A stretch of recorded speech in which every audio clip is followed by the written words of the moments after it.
안녕하십니까, 김상빈입니다. 로마사 농구 41번째 시간이 되겠습니다. 지난 시간에는 술라가 콜리나 게이트 전투에서 절체절명의 위기 속에서도 극적으로 승리하는 장면까지 제가 설명을 드렸고요. 오늘은 술라가 정권을 잡고 나서 처음에 공포정치를 시행합니다. 그 공포정치가 많은 문제점을 낳습니다. 정오를 부추기고 그러다 보니까 진영대결로 많은 문제점을 내는데 그 원인과 그 결과에 대해서 오늘 설명을 드리도록 하겠습니다. 이게 그 당시 로마 지도입니다. 이 콜리나 게이트에서 전쟁을 했는데 그때 삼류민족 군대 6,000명을 그 사행을 시키는 장소가 여기입니다. 플라미니우스 서커스라는 여기고, 이 근처 벨로나 신전에서 원로원 회의를 소집하고 있습니다. 그러니까 사람 죽으면서 비명을 지르고 이런 게 들리는 상황에서 원로원 회의를 합니다. 그리고 술라가 자기의 공적 이런 걸 설명하는데 원로원 위원들이 두려워하고 안절부절 못하고, 그럼에도 불구하고 술라는 저 맵놈 나쁜 놈 벌 주고 있는데 그거 신경 쓰지 마라, 내 말 잘 들으라 하면서 회의를 진행했다고 합니다. 그때 이미 원로원 위원들이 바짝 얼어버린 거죠. 그 상태에서 이제 술라는 자신의 적을 국가의 적으로 선포합니다. 그리고 재판 없이 사람들을 죽이고 이러니까 얼마나 사람들이 두려워하겠습니까? 그래서 가까운 원로원들이 찾아와가지고 누구를 살릴 건지 좀 알려달라, 미리 알려주면 우리가 조금 두려움이 줄어들지 않겠느냐 이렇게 말하니까 술라는 나 누구를 살릴지 잘 모르겠다 합니다. 그러니까 또 원로원들이 그러면 죽일 놈이라도 알려달라 해서 결국 살생부를 이제 작성하게 됩니다. 그런데 처음에는 살생부를 한 80명만 했어요. 주로 전직 고위 관료, 그 당시에 직접 전쟁에 참여한 사람들 위주로 했다가 갑자기 다음날 300명으로 늘어나요. 그리고 그 다음날 500명으로 늘어나고, 이제 그러다가 최종적으로 몸죄는 4,700명이 됐다고 이야기하는데 최소한 3,000명 정도는 죽었을 것이다 판단을 하는데, 원로원 이혼 100명이 포함되고 기사객 1,000명 이상이 살해를 당하는 그런 공포정치가 진행이 됩니다. 그러니까 원래 희생자를 자신의 적에만 한정한다는 약속이 파기되어 버렸어요. 이렇게 죽는 사람이 전부 다 자기 적일 리가 없는 거야.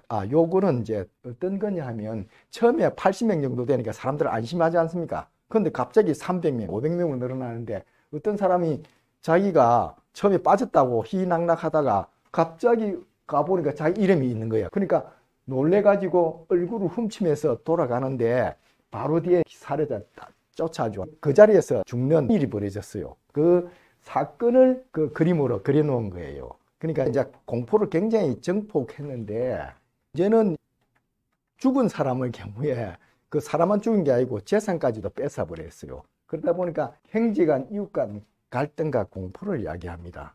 또 그 분위기가 워낙 얼어가지고 미온적으로 하면 살생부 들어갈 우려가 있으니까 그걸 모면하기 위해서 더욱 적극적으로 남을 고발을 합니다. 그러니까 이게 가까운 사람을 고발하게 되는 거예요.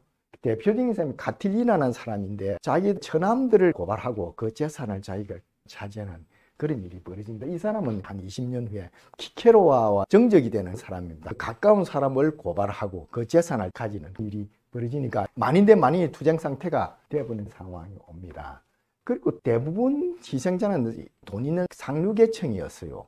돈 없는 서민들은 제외되었습니다. 서민들은 죽여봤자 재산을 뺏을 게 없거든요. 술라는 또 몰수된 전리품을 자기 부하들한테 싼 가격으로 넘기는 자기 마음대로 처분합니다. 그뿐만 아니고 살해된 사람의 아들들도 공직 취임을 금지하는 조치를 취합니다. 그래서 술라는 전쟁 중에는 그 살해 안 하고 평화를 유지하겠다 해놓고 전쟁 후에는 전혀 다른 사람이 되는데 완전히 잔인한 괴물로 변신해버린 거죠.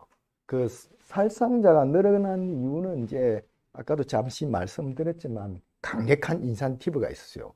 이게 사람을 죽여가지고 머리를 가지고 하면 포상금을 지급했습니다.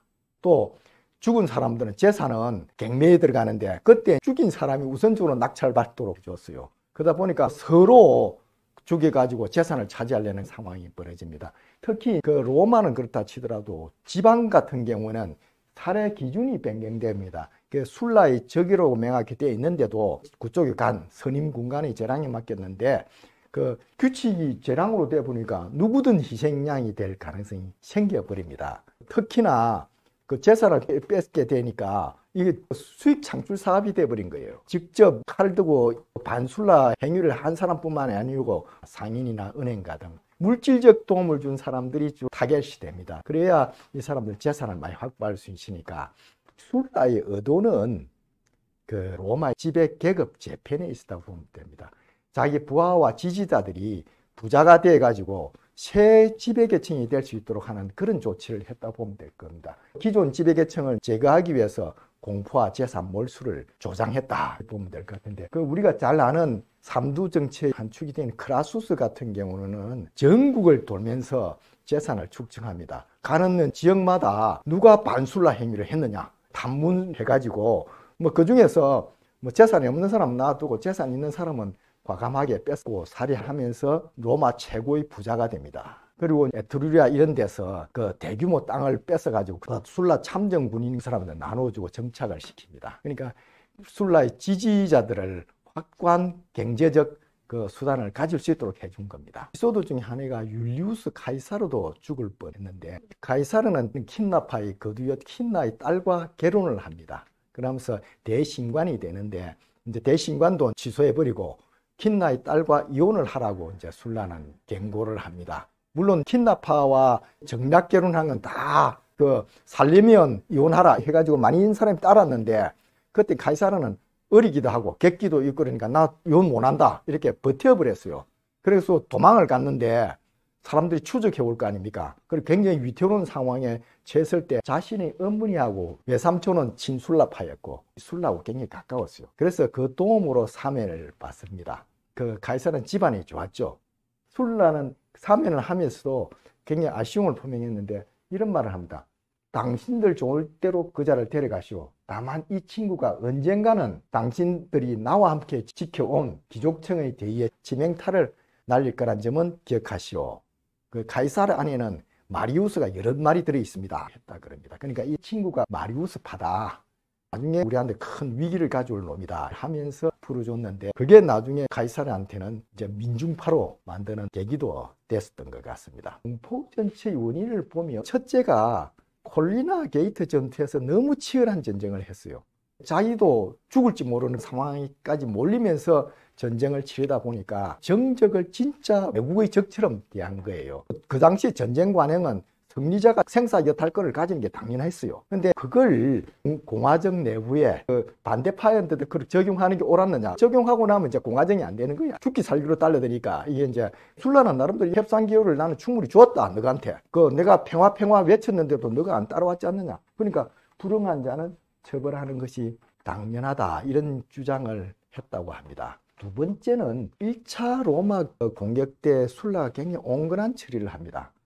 원래 그때는 힘도 모자랐는지 몰라요. 그래서 자기 친구가 폼페이우스 스트라보 그 군대를 인수하러 갔다가 죽음을 당하지 않습니까? 그에 대해서 자기가 충분히 조치를 할 수도 없었고, 또 동방전쟁 때 지원이 단절되고 교체 위협 등 온갖 어려움을 겪다 보니까 내가 1차 때 그때 좀 욕을 먹더라도 반대파다 죽이고 과감한 조치를 취했으면 오히려 더 나았겠다 이런 생각을 가졌는지 모릅니다. 마지막으로는 자기가 지금 평민 중심, 호민관 중심 이런 공화정에서 진정한 귀족 중심의 과두정을 하기 위한 동력으로 공포 분위기를 조성했다 이런 주장도 있습니다. 내 편은 확실히 지원하고 반대파는 쫄딱 망하게 하고 이런 인센티브 정책을 취했고, 어떻게 보면 상대방이 재기할지 모른다는 두려움이 공격성을 증폭했지 않나 이 생각도 듭니다. 마키아벨리 농고 로마서 농고 1권 45장 시민들의 마음속에 적기를 심는 것은 대단히 위험하다 이야기를 해요. 처벌이나 공포로 시민들의 두려움을 증폭시키는 것이 공화정을 파괴하는 행위라는 이야기를 합니다. 왜냐하면 공화정이라는 것은 말로 대화해서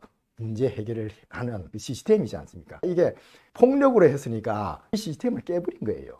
그러니까 공화정을 굉장히 위기로 몰았는데, 인간은 두려움에서 벗어나려고 상대를 두려움에 빠뜨린다. 그 결과 두려움은 공격성을 낳고 극단적인 정치 양극화를 가져왔지 않나 합니다. 이제 양극화되면 어떻게 했어요? 시상대상, 반란, 혁명, 온갖 수단을 강구하는데, 술라 이후 로마 공화정의 몰락 원인도 바로 이 폭력의 행사에서 비롯되었습니다. 그 정쟁의 대상자한테 폭력을 행사하고 필요하면 군대를 동원하고 이런 것이 대풀이 됐는데 술라가 죽고 나서 그 1년 후인가 레피두스라는 사람이 또 쿠데타를 일으키다가 실패하고 아까 말한 카틸리나도 쿠데타를 일으키려고 그랬고 그런 현상이 계속 나타나는 정치적 불안이 잠재하는 상황이 이 사건부터 시작됐다 보면 될 것 같습니다. 이게 장기적으로 로마 공화정을 굉장히 위태롭게 가져갔다 평가할 수 있을 것 같아요. 술라의 공포 정치를 평가해 보면 술라가 전쟁에 탁월한 승리를 했지 않습니까?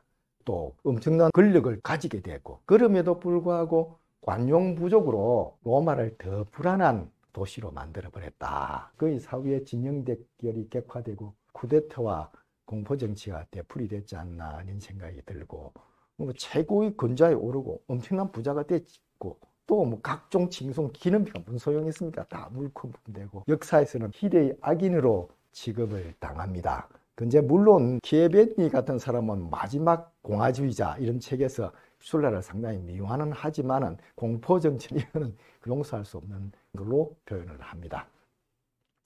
실패의 원인은 보면 객시 모두가 잘 사는 나라가 아닌 자기들만의 국가를 목표로 했다 이런 생각이. 그러니까 반대파를 포용하지 못해가지고 결국은 모스마이 오름 헤비의 정치를 파괴해버렸다. 아까도 말씀드렸지만 그 공화국이라는 게 말로서 대화로서 어떤 문제 해결을 하고 그 정치의 방향을 찾아가는 건데 말로서 안 되고 폭력으로서 하게 되니까 그런 협의가 잘 안 되는 겁니다. 여기서 물러나면 내가 죽는다 생각하고 끝까지 버티고 양보하는 게 없어져 버린 겁니다. 또 한 가지는 이제 희생된 사람의 그 후손들이 증오를 유발하게 됐어요. 공직도 이제 못 나가게 만들고 재산도 뺏고그러니까 이 사람들이 원한이 너무 커져갔다. 그것이 실패의 원인인데 플루타르코스도 그럽니다. 술라는 배반과 탐욕이라는 두 가지 악을 부추겨 버렸다. 그러니까 탐욕을 부추겨 가족 간에 고발을 하고 그래서 이것이 도시의 안녕에 궁극적으로 폐해를 주는 결과를 초래했다 평가를 내립니다. 거기서 우리가 얻는 교훈을 보면 지금 새 정부가 들었었는데 제가 욕속부달이라는 말을 해주고 싶어요. 뭐냐면 조급하게 하다 보면 결국 도달하지 못한다는 건데 우선은 이제 이재명 대통령이 이제 선거기간 중에 계속 말한 통합의 기치를 살려야 되겠다. 그래서 정오를 심지 않도록 유의해야 되는데 그 패배자들을 공포에 몰아넣는 조치는 자제했으면 좋겠다.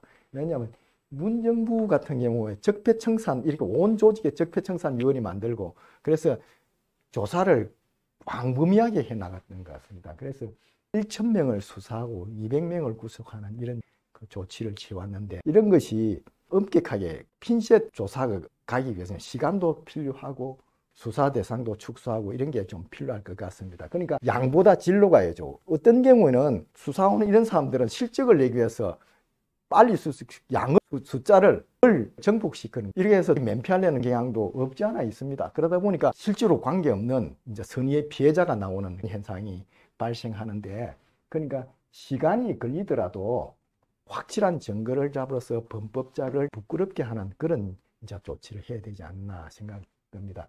물론 직접적인 관련은 안 되지만 미국 같은 경우에 9.16 테러 보고서 작성은 한 20개월 걸려요. 그처럼 시간이 지나더라도 그걸 천천히 그 확실한 범법자에 대해서는 엄격하게 책임 묻는 정책을 해 나가야 된다고 생각됩니다. 권력이라는 건 그런 것 같아요. 이게 부드러움 속에서 힘이 느껴져야 된다. 그 권력의 본질은 그 무력이고 물리적 강제력이 맞습니다. 그렇지만 좋은 정치는 이걸 잘 숨긴다고 봐요.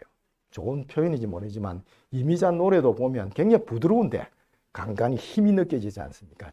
그 정치도 그런 거 아닌가 그 생각이 듭니다. 또 하나는 이제 제가 기후에서 하는 건데 대법관 정원하는 법원조직법 이런 걸 보면 그게 늘릴 필요성이 있어도 법원의 의견을 먼저 물어보는 게 온당한 것 같습니다. 우리가 예산 같은 것도 정부의 의견을 먼저 물어서 마지막 심의하듯이 사실은 당사자가 어떤 생각을 가졌는지 이걸 충분히 논의한 가운데 해야 된다. 미국 같은 데도 대통령들이 이런 유혹에 많이 빠져요. 그 프랭클린 루즈벨트 대통령도 그러니까 대공황 나와서 특별법을 만들었는데 대부분에서 계속 이걸 무효화하고 이러니까 판사들을 정원하려고 그럽니다. 그 당시에 70세 이상인 대법관이 6명이 있었어요. 이 사람 너무 나이 들어서 일을 하기 힘든데 퇴직 안 하면 그 1년에 1명씩 내려가지고 15명으로 만들겠다. 이런 법안을 이제 제출을 했습니다. 그럼에도 불구하고 이거는 민주당부터 반대했어요. 이거는 사법부를 한번 흔들면 안 된다. 또 국민들 저항도 컸고, 그래서 결국은 취소를 하는데 나중에 얼마 안 가서 대법관이 많이 돌아가셨다 그래요. 그래서 큰 문제 없이 자기 뜻대로 사실은 다 되었습니다. 법을 안 만들어도. 그런 걸 감안하고 일을 했으면 좋겠다 생각되고, 그 조희대 대법원장의 실책에 대해서 말은 많지만은 이게 어떻게 보면 이재명 대통령의 승리 요인 중 하나입니다. 그런 것이 반발감이 오히려 이재명 대통령한테 표를 실어주지 않나 생각되니까 그런 걸 감안해서 정책을 해줬으면 좋겠다는 생각이 들고, 또 하나는 공직선거법 형사소송 개정 이런 게 대통령 방탄용으로 보이지 않을까 하는 생각입니다. 사실은 그 헌법 84조에 보면 내란 외환을 외에는 소추되지 않는다 되어 있습니다. 그러니까 사실은 내란 외환 외에는 사실 대통령을 어떻게 재판에 올리면 이게 안 되는 거예요. 소추라는 게 재판 전부터 안 된다는 거 아닙니까? 그러니까 뭐 소추는 안 되고 재판은 되고 이런 건 아니라고 생각됩니다. 이거는 해석으로도 충분히 풀 수 있을 것 같은데 지금 법을 만든다는 것이 자신감 부족 아닌가 하는 생각도 들고, 오히려 이것이 이재명 대통령이 뭐 있는 거 아니냐, 진짜 두려워서 그런 거 아니냐, 이런 시각으로 보일 수 있으니까 자제를 해야 되겠다 생각이 듭니다. 마지막으로 겸손 이야기를 하는데, 대선 승리는 어떻게 보면 민주당이 잘해서라기보다도 윤 전 대통령이 워낙 탄핵이라든지 잘못한 게 컸기 때문에 그에 대한 윈드폴이 있었다는 그런 겸손한 생각을 가지면서 국정에 임해 주십사 하는 말씀을 드립니다. 그 노자에 나오듯이 치대국 약팽소승이란 말이 있는데, 우리나라 벌써 큰 나라 되었습니다. 이 대국을 다스리는 데는 작은 생선을 삶듯이 조심해야 된다, 이런 내용입니다. 신중하게 일을 처리해 주십사. 그렇게 급하게 일을 할 건 아닌 것 같아요. 천천히 그 맥을 짚어가면서 일을 하면 훌륭한 대통령이 되지 않을까 하는 생각을 해봅니다. 예, 오늘 여기까지 하겠습니다.